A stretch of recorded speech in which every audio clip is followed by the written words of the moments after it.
So a lot of vocab in this section, but this section again is focusing on introducing the unit circle. And the unit circle, most simply put, it's a circle with a radius of 1. You can see down here we have a circle drawn in the coordinate plane. So as we move out in each direction, either the x or the y coordinate is 1 unit in length. Most of these vocab terms you should be familiar with. So circumference is like the perimeter of a circle.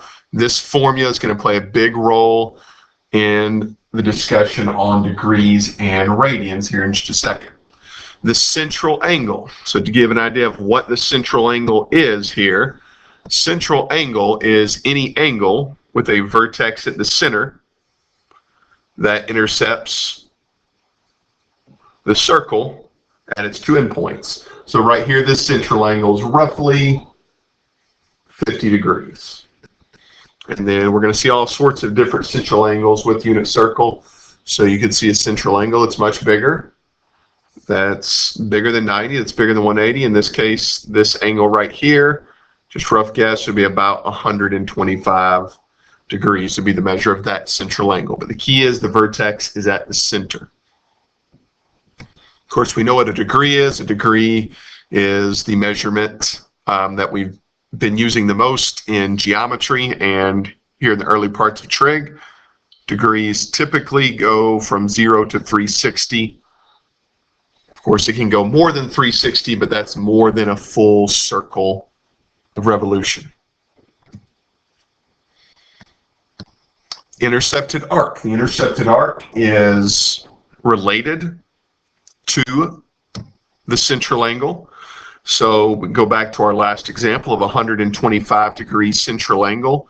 The arc that it intercepts, that's the part of the circle. That's a part of the circumference of the circle.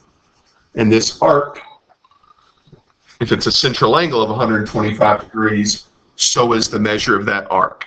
But typically what we use to measure arc length is we use something called a radian. That may be a new term for you. So radian is how we measure an arc's length. And really that should make sense because the formula we have for the circumference of a circle is already in radians. A radian has that unit of pi attached to it.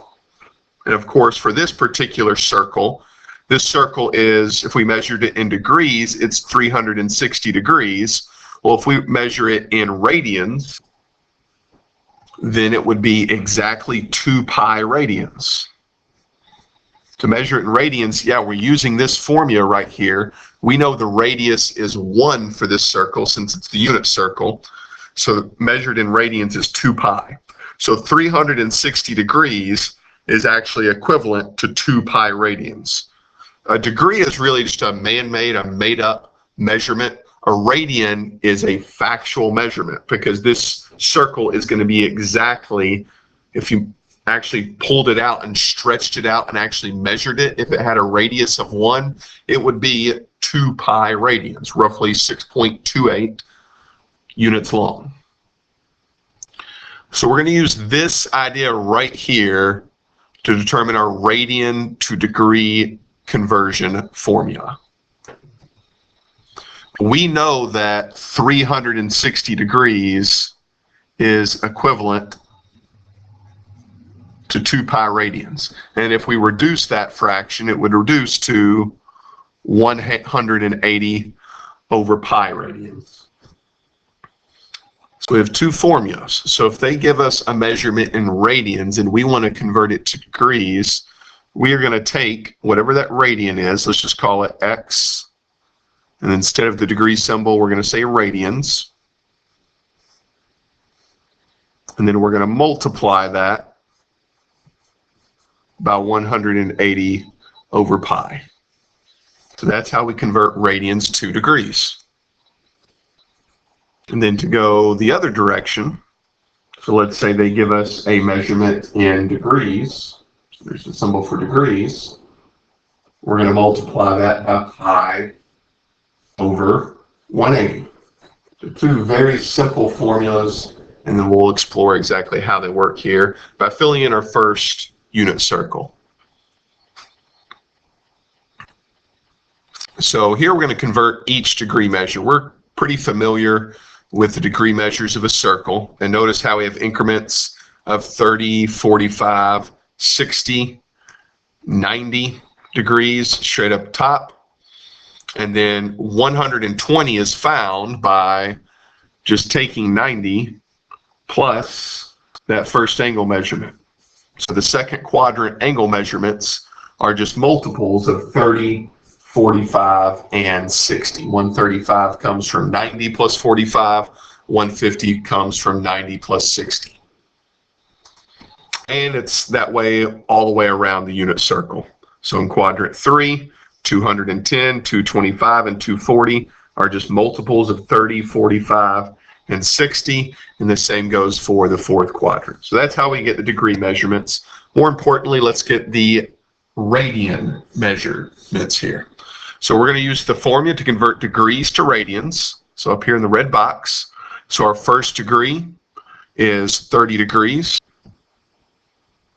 So we're going to take that measurement 30 and we're just going to multiply it by pi over 180. Of course, pi is an irrational number, so we don't really want to multiply 30 times pi. We're going to kind of treat it like a variable and just write it as 30 pi over 180. Reduce 30 over 180, and we get pi over 6. So 30 degrees is equivalent to pi over 6. Now remember, the 30 degrees is technically, I know it's on the outside of the circle, that 30 degrees really is referencing that central angle, and the pi over 6 is saying that this arc right here, subtended by the central angle, is pi over 6 radians in length. So remember, that's what a radian is, and that's the degree. Don't forget the difference between the two. There's the rest of the first quadrant filled out. I'll go and pick another angle. Let's pick 135 degrees. So same idea. Take 135, multiply it by pi over 180.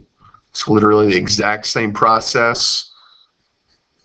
And then don't forget to reduce your fractions. So that should reduce to 3/4 pi, or 3 pi over 4 is typically the way it's written. Although some people will write the pi kind of off to the side in the middle of the fraction as well. And you'll notice 3 pi over 4 is equivalent to, if you take the arc measure for 90 degrees, pi over 2, and since 135 is a multiple of 45, if you just add 1/2 to 1/4, add those together, you would end up getting 3/4 pi. So that's the way some people use as a shortcut rather than using the formula there. But go ahead and fill out the rest of the unit circle.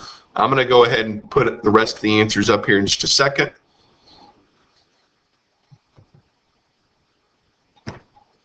So here's the rest of those radian measures.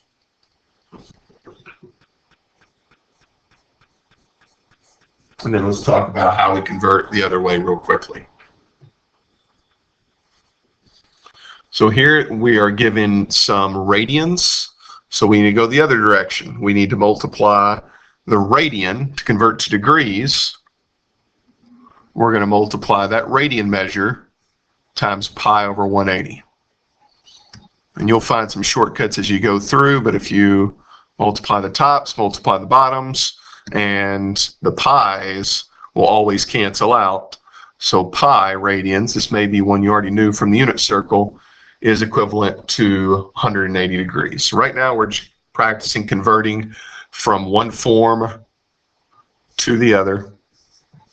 The pi's will always cancel out, so usually I'll cancel them out first thing diagonally right there. And then we get 540 divided by 4 is equivalent to 135 degrees.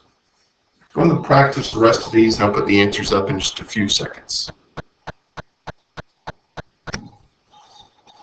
All right, so there's the answers for those conversion problems. All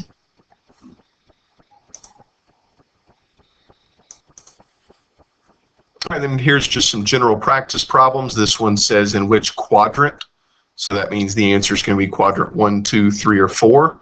Does the terminal side, which means the ending side of each angle, lie when in standard position? If it helps, You can convert these to degrees, but at some point you need to get to the point where pi over 4, you just know pi over 4 is equivalent to 1/4, or sorry, 1/2 of that first quadrant, or in other words, 45 degrees. So that is pi over 4 radians. And then again, technically, the radian is the arc of the circle. But the question is, which quadrant is that in? That's in quadrant number 1. Same thing, 5 pi over 4 is equivalent to 1 1/4 pi. So we know 1 pi is 180 degrees. And then we already know 1/4 pi is just a little bit more. So the question is, what quadrant is the terminal side in right there? And that, of course, is quadrant number 3. And this last one in radian mode is 2/3. In other words, it's 1/2 plus 1/6. The point is, since this just wants to know the quadrant, we need to make sure we're in the right quadrant, and we are. So 2/3 pi radians will be quadrant 2. Try D, E, and F. I'll pause and let you try those.